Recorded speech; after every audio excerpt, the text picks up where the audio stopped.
everyone. So today we discuss the Hartree-Chase experiment and central dogma model. आज के topic है जो हमारा वो है central dogma model and Hartree-Chase experiment. पहले हम Hartree-Chase एक्सपेरिमेंट के बारे में जानेंगे आखिर क्या है एंड उसके बाद हम सेंट्रल डोगमा मॉडल के बारे में पढ़ेंगे. सो देखिए Hartree-Chase एक्सपेरिमेंट क्या है. बेसिकली हार्ट्रे एंड चेस ये दो साइंटिस्ट हैं जिन्होंने ये एक्सपेरिमेंट किया था. Alfred Hartree and Martha Chase. इन्होंने जो एक्सपेरिमेंट किया था, इन्होंने वर्क ऑन वायरस जो कि इन्फेक्ट कर रहे थे बैक्टीरिया को. इन्होंने ऐसे वायरसेस पे काम किया था जो बैक्टीरिया पे को इन्फेक्ट कर रहे थे और उन्हें कहते हैं बैक्टीरियोफाज. बेसिकली इन्होंने लिया था T2 बैक्टीरियोफाज. ठीक है. सो हुआ क्या, बेसिकली ये अभी जो पहला मैं आपको बता रही हूँ ये इनका एक्सपेरिमेंट नहीं. पहले मैं थोड़ा सा डिटेल में बताती हूँ कि आखिर होता क्या है, ये वायरस कैसे इन्फेक्ट करते हैं. तो देखिए T2 बैक्टीरियोफाज जो है, बेसिकली कोई भी कोलाई ले लिया हमने, ठीक है, एक्सपेरिमेंट के लिए. तो जब हम बैक्टीरियोफाज को कोलाई में उसकी रिएक्शन करा रहे हैं, सो देखिए क्या होता है. बैक्टीरियोफाज क्या करता है, अपना डीएनए क्या कर देता है, वो रिलीज कर देता है. ठीक है.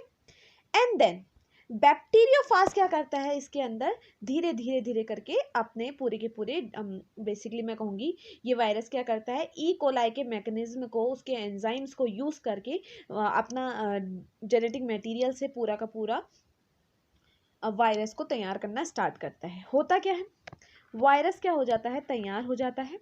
एंड देन उसके बाद क्या होता है, जो वायरस हैं वो वहाँ से बाहर निकल जाते हैं. तो हुआ क्या, डीएनए गया तो था जेनेटिक मटेरियल और पूरा का पूरा क्या तैयार हो गया, पूरा का पूरा एक वायरस तैयार हो गया. कैसे, T2 बैक्टीरियोफाज जो है उसको जब कोलाई में डाला गया तो उसका क्या गया, बेसिकली उसका सिर्फ और सिर्फ जेनेटिक मटेरियल क्या गया, यहाँ इंसर्ट हुआ. ठीक है.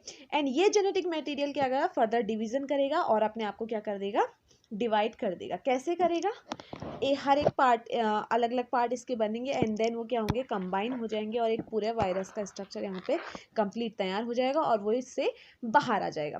अब देखिए Hartree-Chase एक्सपेरिमेंट क्या है, अब हम उसे देखते हैं.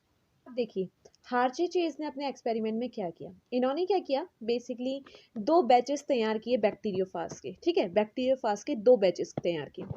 एक को किया बेसिकली, एक किया इन्होंने रेडियो एक्टिव फॉस्फोरस, एक में क्या डाला, रेडियो एक्टिव फॉस्फोरस, और एक में डाला रेडियो एक्टिव सल्फर, जिसे मैं रेड कलर से दिखा रही हूँ. दैट मीन्स वो क्या हुआ है, रेडियो एक्टिव हुआ है. तो देखिए हुआ क्या, इन्होंने बेसिकली बैक्टीरियोफाज के 2 बैचेस लिए. एक बैच में क्या डाला, रेडियो एक्टिव फॉस्फोरस डाला और एक बैच में डाला रेडियो एक्टिव सल्फर. फर्स्ट वाले में समझिए रेडियो एक्टिव फॉस्फोरस डाला, तो सेकंड वाले में रेडियो एक्टिव सल्फर डाला.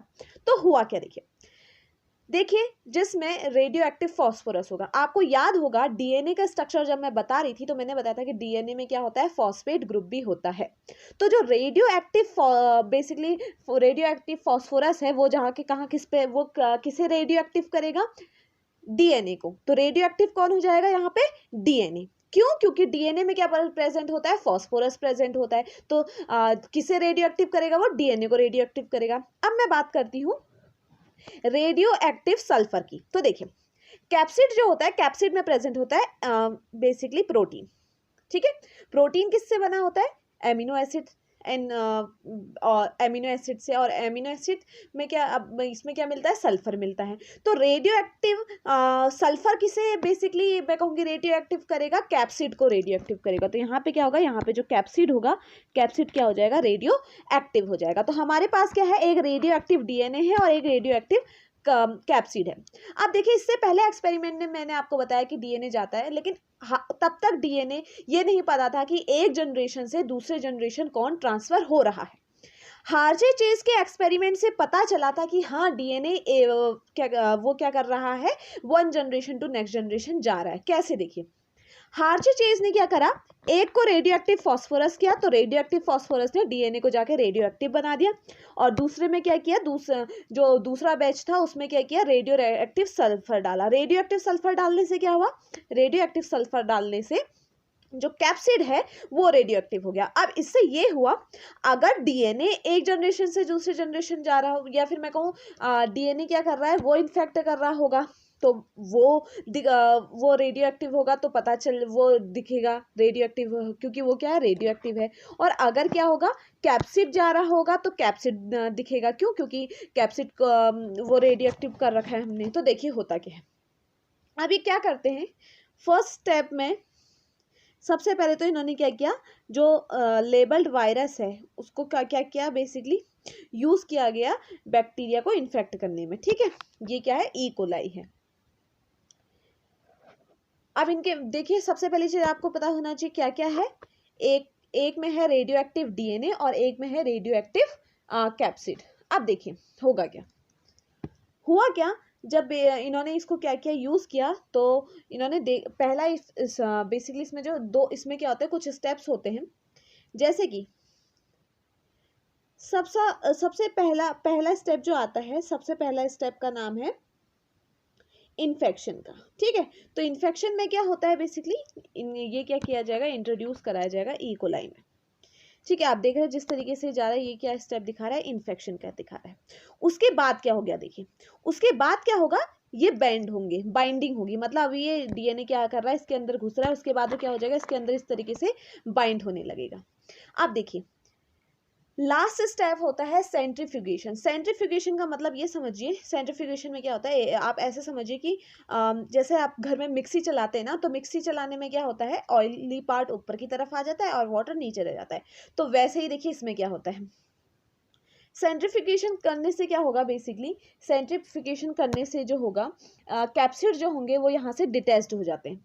सेंट्रीफिकेशन में क्या होगा, ये जो कैप्सिड अभी इस पे लगा हुआ है, ठीक है, ई कोलाई पे जो कैप्सिड लगा हुआ है, जैसे ही हम सेंट्रीफिकेशन की प्रोसेस करेंगे, कैप्सिड यहाँ से क्या हो जाएगा, अलग हो जाएगा। कैप्सिड अलग हो गया, दैट मीन्स इसके अंदर कैप्सिड नहीं गया। ई कोलाई के अंदर अगर कैप्सिड गया होता तो वो अलग नहीं होता। तो देखा गया कि जो रेडियो एक्टिव फॉस्फोरस वाला है, उसमें जो ई कोलाई है वो क्या, ई कोलाई है वो रेडियो एक्टिव दिखाई दी है। ई कोलाई कैसी दिखाई दी, रेडियो एक्टिव दिखाई दी, लेकिन जो रेडियो एक्टिव सल्फर वाला था वहां पे ई कोलाई रेडियो एक्टिव नहीं दिखाई दी। तो इससे पता चला था कि डीएनए जो होता है ट्रांसफर होता है, या मैं कहूँ जो डीएनए है वो इंजेक्ट होता है, ना कि पूरा का पूरा कैप्सिड। तो हार्चे-चेज एक्सपेरिमेंट से क्या पता चला था कि जो डीएनए है वो बेसिकली वो जा रहा है, या फिर वो ट्रांसफर होता है, या फिर वो इन्फेक्ट करता है। क्या याद रखना है आपने, 3 स्टेप्स याद रखने हैं। सबसे पहला स्टेप क्या है, सबसे पहला स्टेप है इन्फेक्शंस, फिर है इन्फेक्शन में क्या, सीधे डीएनए ई कोलाई में जाना स्टार्ट होगा, ठीक है, या फिर ई कोलाई को इन्फेक्ट करना स्टार्ट करेगा, ठीक है। उसके बाद इन्फेक्शन के बाद होगी बाइंडिंग, डीएनए क्या होने लगेगा, यहाँ पे बाइंड होने लगेगा, किसके साथ, बैक्टीरिया के साथ, ठीक है।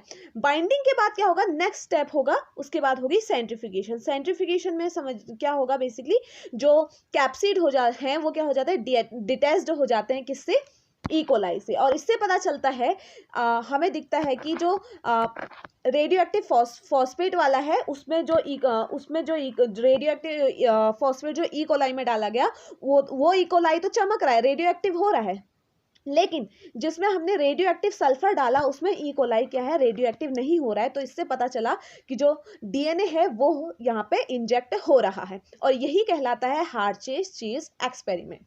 आई होप आपको ये एक्सपेरिमेंट समझ में आया हो। अब नेक्स्ट टॉपिक जो है वो है हमारा सेंट्रल डोग्मा मॉडल। देखिए सेंट्रल डोग्मा मॉडल क्या है, सेंट्रल डोग्मा मॉडल क्या है, सेंट्रल डोग्मा मॉडल कुछ नहीं है, बस जब हम देखो क्या है,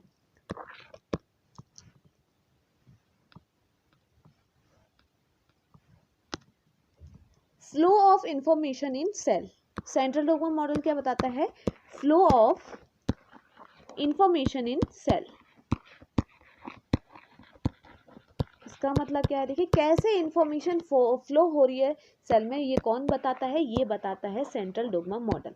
क्या है central dogma model, central dogma model is a process in which genetic information flow from DNA to RNA. DNA से क्या हो रही है, इंफॉर्मेशन कहाँ फ्लो हो रही है, आरएनए की तरफ हो रही है, ठीक है, टू मेक फंडामेंटल प्रोटीन, क्या बनाने के लिए? प्रोटीन बनाने के लिए। तो यही चीज कहलाती है सेंट्रल डोग्मा मॉडल। क्या है? बेसिकली एक ऐसी प्रोसेस जहां पे जेनेटिक इंफॉर्मेशन क्या हो रही है? फ्लो हो रही है। कहां से? डीएनए से आरएनए की तरफ, क्या बनाने के लिए? प्रोटीन बनाने के लिए। अब आपको क्या चीज याद रखनी है, ये देखिए, जब डीएनए से आरएनए बनता है तो इस प्रोसेस को हम कहते हैं ट्रांसक्रिप्शन। जब डीएनए से आरएनए बनता है तो उस प्रोसेस को हम कहते हैं ट्रांसक्रिप्शन, और जब आरएनए से प्रोटीन बनता है तो उसे हम कहते हैं ट्रांसलेशन। क्या याद रखना है आपको?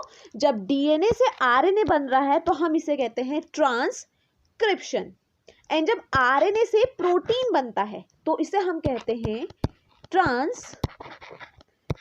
तो आपको इतने पॉइंट याद रखने हैं कि ट्रांसक्रिप्शन किसे कहते हैं एंड ट्रांसलेशन किसे कहते हैं।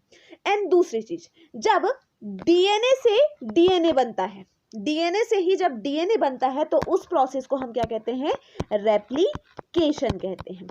तो नेक्स्ट वीडियो में हम पढ़ने वाले हैं रेप्लिकेशन क्या होती है। हम डिटेल में जानेंगे रेप्लिकेशन क्या होती है, और जो नेक्स्ट वीडियो आएगी, चाहे वो रेप्लिकेशन की हो, ट्रांसक्रिप्शन की हो या ट्रांसलेशन की हो, ये बहुत ज़्यादा इंपॉर्टेंट टॉपिक हैं, क्योंकि एग्जाम में इनसे कहीं ना कहीं कुछ ना कुछ क्वेश्चन तो आता ही आता है।